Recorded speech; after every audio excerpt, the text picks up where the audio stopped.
Bonjour à tous, je suis Hydrae et je suis un chroniqueur sur Warcraft. Mais qu'est-ce que c'est Warcraft au fond?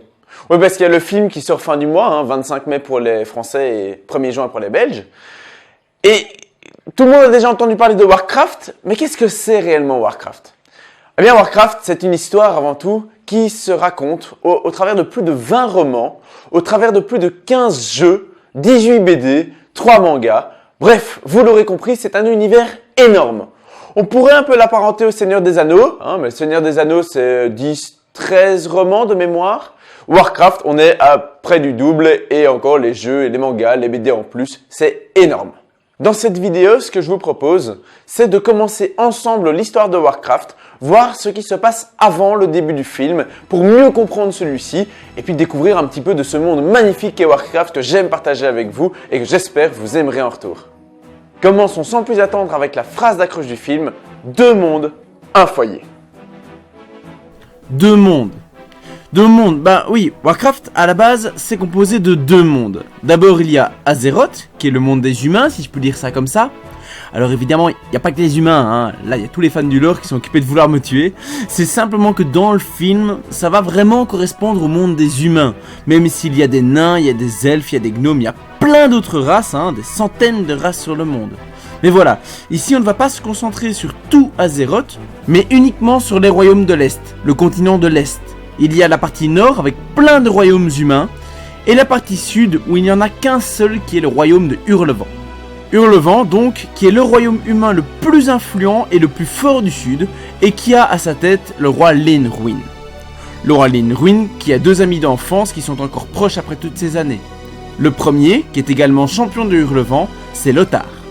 Le second, c'est un mage particulièrement puissant, vivant un petit peu en ermite, un peu plus dans le sud, dénommé Medivh. Bien sûr, Hurlevent entretient des relations diplomatiques avec plein d'autres races. Dans la bande-annonce, on voit déjà des nains, des elfes, etc.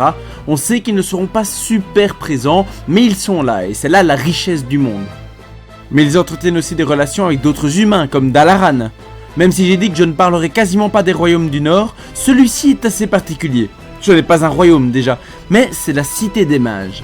Dalaran, c'est la cité du Kirin Tor. C'est la cité dans laquelle on étudie et on pratique la magie. Et on sait qu'on va en parler. Parmi les mages, on va en parler de quelques-uns, comme par exemple Khadgar, qui n'est qu'un novice et qui vient de terminer ses études. Et donc il doit trouver maintenant un maître pour devenir apprenti. Puis forcément, Dalaran, c'est aussi plein de mages surpuissants, qui ont chacun leur mission particulière. Mais bon, on ne va pas détailler tout ça. Tout ça, en gros, c'est le monde d'Azeroth. Et plus particulièrement les royaumes de l'Est, qui est assez paisible à cette période-là. Tout se passe plus ou moins bien, quelques petites affaires de routine, mais sans plus. Le deuxième monde dont on parle dans cette accroche, et donc dans le film, c'est le monde de Draenor. C'est bien un autre monde, et non pas un autre continent. Draenor, c'est le monde natal des orques. Alors, les orques ce ne sont pas ceux du style du Seigneur des Anneaux, ils ne sont pas un peu bêtes, un peu gringalets, un peu brutaux. Enfin, brutaux si, mais bêtes non. Ici, les orques sont basés sur des valeurs comme l'honneur, le respect des anciens, le respect de son chef. Tout ça sont des choses fondamentales dans l'esprit des orques. Et ils vivaient assez paisiblement sur Draenor en différents clans. Je ne vais pas vous citer tous les clans, il doit y en avoir à peu près une dizaine, mais c'est pas ça qui nous intéresse ici. On va parler que des principaux. Dans les clans principaux, il y a les Roches Noires, simplement parce que leur chef est le chef de guerre de la Horde, et j'explique après ce qu'est la Horde. Et le deuxième clan important qui sont les loups de givre. De nouveau, j'explique après pourquoi les loups de givre ont pris de l'importance. Comme j'ai dit, les orques étaient assez paisibles sur le monde de Draenor et cohabitaient en paix avec les Draenei. Draenei, Draenor, voyez le lien? Ils sont là depuis bien plus longtemps que les orques, et même si on en parlera à mon avis pas pendant le film, leur présence sur Draenor a eu un impact considérable sur les orques qui va potentiellement guider tout le film. Les Draenei, ce sont des espèces de faces de poulpe comme vous pouvez le voir. Draenei, ça veut dire exilés dans leur langue, car ils ont été trahis lorsqu'une partie des leurs s'est rebellée et a trahi les autres en commençant à se lier aux démons, la Légion Ardente, pour exterminer les premiers. Les premiers ont réussi à fuir assez tôt, ils sont passés de monde en évitant leurs semblables corrompus, et du coup ils se sont retrouvés un jour sur Draenor. La stratégie était assez simple, la Légion Ardente retrouvait les Draenei, envoyait toutes leurs forces, rasait le monde, les Draenei fouillaient avant la fin et arrivaient sur un nouveau monde, et ainsi de suite. La Légion Ardente, les démons, ont rasé énormément de monde sans pour autant arriver à mettre la main sur les Draenei. Lorsqu'ils les retrouveront cette fois-ci, ils vont décider de changer de stratégie. Cette fois-ci, la Légion Ardente n'a plus décidé de se lancer à l'attaque des Draenei, mais a décidé d'utiliser les forces de Draenor, et donc les orques, contre les Draenei, en les manipulant.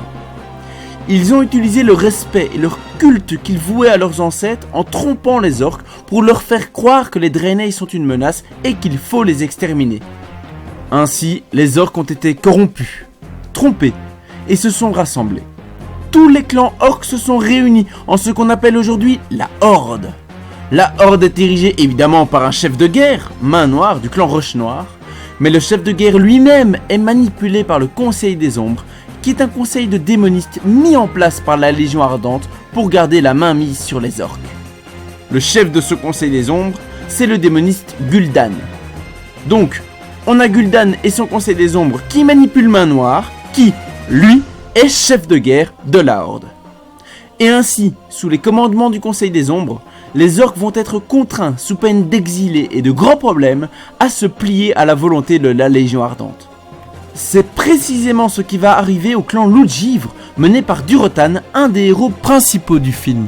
Car Durotan ne va jamais soutenir les actions de la Horde, qu'il ne sait pas être corrompu, mais va à chaque moment prendre les options qui sont les meilleures pour son peuple, les Loups de Givre.